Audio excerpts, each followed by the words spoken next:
এসেছি বিডি অফিসের সামনের থেকে আর কি। এই হোটেলে এলাম। হোটেল এমনি নামকরা হোটেল, হাজারদুয়ারি হোটেল। এখানে হাজারদুয়ারি প্যালেস আছে তো, এবং তার নামে হোটেলটা, কাজে সবার আকর্ষণীয়। এর আগেও আমি একবার এই হোটেলে খেয়ে গেছি।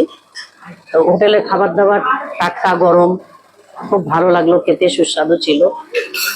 আর বিশেষ করে আমাদের পছন্দ একটা খাবার নিয়েছি আজকে আমরা, মানে মাটন বিরিয়ানির সঙ্গে রায়তা।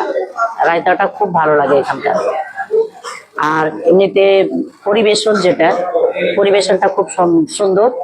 এখানকার একটা স্পেশালিটি হচ্ছে একটা কাঁসার একটা বাটিতে করে খাবার পরিবেশন করা হয়, ওটা আমাদের খুব ভালো লাগে। আর স্টাফ যারা আছে তাদের ব্যবহারও খুব সুন্দর। তাদের মানে পরিবেশনের সিস্টেমটা খুব সুন্দর। আর এখান থেকে হোম ডেলিভারি করা হয়।